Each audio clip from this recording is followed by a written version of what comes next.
नमस्कार। अब आपको कल मैंने सैनिटाइज़र बनाना तो बता दिया, परंतु मेरे को ये भी ज़रूरी लग रहा है कि मैं आपको ये भी बताऊं कि आपको सैनिटाइज़र कब यूज़ करना है और सोप कब यूज़ करना है। अगर आप खाना खाना चाहते हैं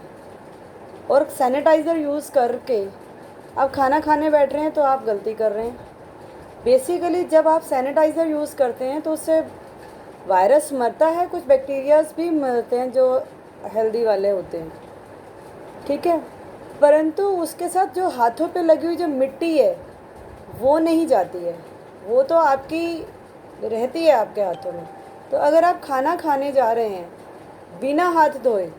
साबुन से, तो इसका अर्थ ये है कि आपने बैक्टीरिया तो मार लिया, वायरस भी मार लिया, परंतु आपने मिट्टी खा ली। तो आप समझ सकते हैं कि बेसिकली आप अपने लिए मुसीबत ही करने वाले हैं। तो आपने ये समझना है कि सैनिटाइज़र कहाँ यूज़ करना है और सोप कहाँ यूज़ करना है। सैनिटाइज़र आप कोई काम कर रहे हैं और पानी की अवेलेबिलिटी नहीं है, सोप की अवेलेबिलिटी नहीं है, और आप के पास एक सैनिटाइज़र की बॉटल आपके पर्स में है, निकाला आपने, पहुंचा और अपना कोई भी काम कर लिया, ठीक है। सैनिटाइज़र जो है वो सोप को फुली रिप्लेसमेंट नहीं करेगा।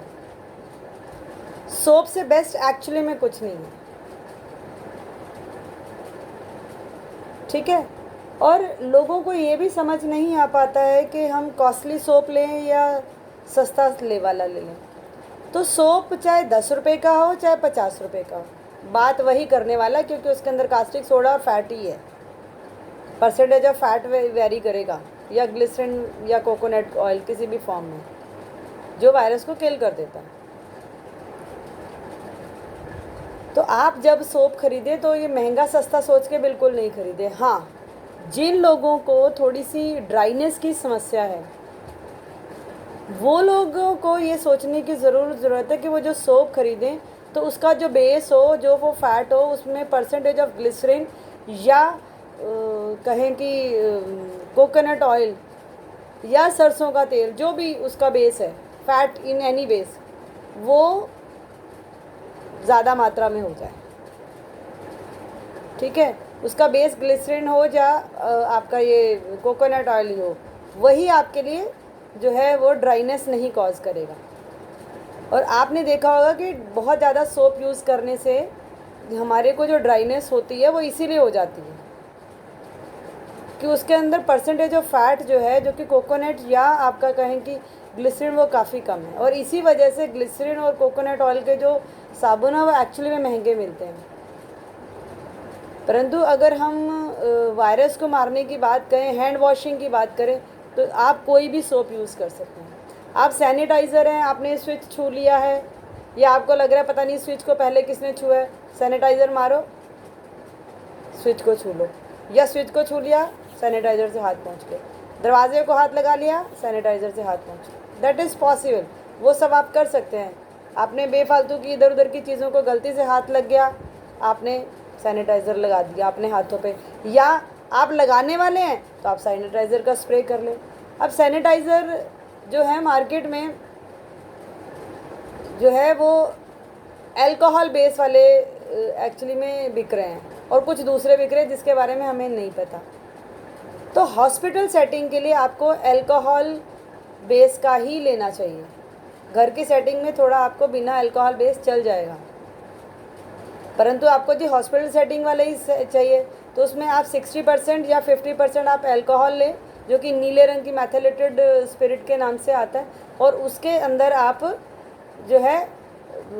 50% या 40% बॉइल्ड वाटर उसके अंदर ऐड कर लीजिए, और फिर आप स्प्रे करके या अपने इससे कोहनी से बॉटल को प्रेस करके आप सैनिटाइज़र ले चुके, जो कि मैं आपको पहले बता चुकी हूँ। तो मेरे हिसाब से जो सैनिटाइज़र का जो यूज़ है वो एक वाइज यूज़ कीजिए, अंधाधुंध यूज़ मत कीजिए, और जहाँ सोप यूज़ होना है वहाँ सोप ही यूज़ होगा। आप टॉयलेट जाके आ रहे हैं और आप सोचे कि सैनिटाइज़र उसका काम चला लेगा, नो, वहाँ पे तो जी सोप ही लगेगा। चाहे आप वेस्टर्न यूज़ कर रहे हैं, चाहे आप मेल यूरिनल यूज़ कर रहे हैं, चाहे आप जो है वो अपना वेस्टर्न कमोड यूज़ कर रहे हैं। और मैं एक बहुत इम्पॉर्टेंट बात कहना चाह रही हूँ सभी पुरुष लोगों से कि हमारे जितने भी पुरुष लोग हैं वो जब भी बाथरूम करने के लिए जाएं,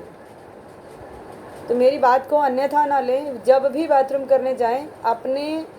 शरीर के जो अंदरूनी हिस्सों को हाथ लगाने से पहले ज़रूर हाथ धो लें, क्योंकि बेसिकली हाथों की जो गंदगी है वो हमारे अंदरूनी हिस्सों पर लग जाती है और फिर वो हमारे सोर्स ऑफ इन्फेक्शन हमारे लिए तो है ही है, और अगर हम मैरिड हैं तो हमारे पार्टनर के लिए भी है। ठीक है, तो आप पुरुष लोग अब बाथरूम करने से पहले भी हाथ धोएं और बाथरूम करने के बाद भी धोएं,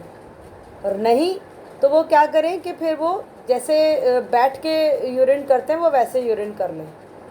ताकि उनके अंदरूनी जो हिस्से हैं, प्राइवेट पार्ट्स जिसे हम कहते हैं, वो गंदगी का स्पर्श ना हो पाए, वो साफ़ सुथरे रह पाएँ और आपका पार्टनर और आप स्वयं जो है वो ठीक रहें। अब मैंने जैसे कि आपको कहा कि भी आप और आपके पार्टनर ठीक रहें, वो आप दोनों की सेक्सुअल लाइफ के लिए भी बहुत इम्पॉर्टेंट है, इसलिए मैं ये बात कह रही हूँ। और जब हमारे घरों में क्योंकि यूरिनल तो होता नहीं है, तो जब पुरुष लोग यूरिन पे जाते हैं तो वो क्या है कि वो खड़े होके करते हैं जब, तो पूरा रिम जो है वो ऊपर का पूरा गंदा होता है, पूरे यूरिन के स्पॉट्स रह जाते हैं। उन्हें लगता है कि यूरिन बिल्कुल अंदर ही इंडियन वाले में तो बैठ के ही करना पड़ता है, पर वेस्टर्न वाले में उन्हें लगता है कि यूरिन बिल्कुल अंदर जो है उसके होल में लास्ट तक गया, पर एक्चुअली में वो पूरा रिम गंदा हो जाता है और रिम से टच होने के बाद पूरा का पूरा जो कमोड के बैक रिम बैक जो सपोर्ट है वो सब जगह पूरे गंदे हो जाता है। अब फिर क्या है कि हमारे घर की महिलाएं आती हैं और महिलाएं आके उसके ऊपर आके बैठ जाती हैं और फिर वो एक सोर्स ऑफ इन्फेक्शन उनके लिए बन जाता है और फिर वो बेचारी यूटीआई की शिकार हो जाती है। हालांकि यूटीआई के होने में बहुत बड़ा जो रोल है वो पानी ना पीना तो है ही है, कम पानी पीना या पानी बिल्कुल कम पीना या ना के बराबर पीना, वो कारण तो है ही है, परंतु गंदे यूरिनल्स या गंदे बाथरूम का प्रयोग बहुत बड़ा कारण है। इसीलिए मैं आपसे ये बात कह रही हूँ कि आप लोग जो हैं वो या तो बैठ के कर लीजिए या फिर, और अगर आपने मान लो खड़े होके ही करना है, वेस्टर्न वाले में ही करना है और घर पे ही करना है, तो फिर आपसे एक प्रार्थना है कि आप क्या करें कि आप यूरिन करने के बाद रिम को धो दीजिए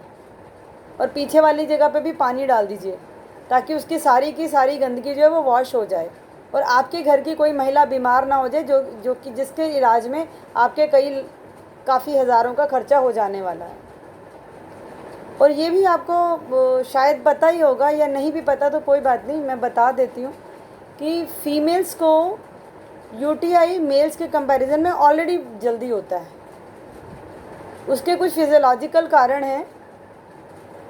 जो कि मैं यहाँ पे नहीं डिस्कस करने वाली हूँ आपके साथ में, तो इसलिए प्रार्थना है आप लोगों से, प्रार्थना मतलब बिल्कुल प्रार्थना है आप लोगों से कि कृपया आप लोग यूरिन को करने से पहले और करने के बाद हाथ धो लीजिए। यूरिन बैठ के कर लीजिए, स्पेशली पुरुषों के लिए कह रही हूँ मैं, ये बैठ के कर लीजिए। और अगर आपको बैठ के नहीं करना, खड़े होके ही करने की फैसिलिटी है, तो फिर घर के अंदर तो आप उस रिम को गंदा ना होने दें। रिम और रिम से टकराने के बाद जो उसकी स्पिले, जो उसकी बूंदें हैं वो पीछे पीठ पर ना जाए, जो सपोर्ट है उस पर ना जाएं, उसको वॉश कर दीजिए और फिर वॉश करके आप वहाँ से निकल जाइए। आप भी सुरक्षित रहें, आपके घर की महिला और आपकी बेटियाँ, आपकी बहनें, आपकी माएँ भी सुरक्षित रहें। वो शर्म के मारे आपसे कह नहीं पाती हैं कि आप यूरिन करके गए हैं और पीछे से रिम गंदा रह गया, और चुपचाप जो है वो कुछ नहीं बोलती हैं या वो नोट नहीं करती हैं। और मेरी महिलाओं से भी एक प्रार्थना है कि जब वो यूरिन में के लिए जाएं, अगर उनका वेस्टर्न कमोड है या इंडियन है जो भी है, तो वो अपने उसको रिम को या उसके फुट स्टेप को, जो अगर वो उसका है इंडियन है तो चेक कर लें कि वो गंदा तो नहीं है, उसके ऊपर थोड़ा पानी पहले भी डाल दीजिए। और अगर वेस्टर्न है तो पक्का के पक्का आप ये चेक कीजिए कि रिम गंदा नहीं होना चाहिए, ऊपर पानी मार के तभी आप बैठिए, ताकि आप स्वस्थ रहें, सुरक्षित रहें।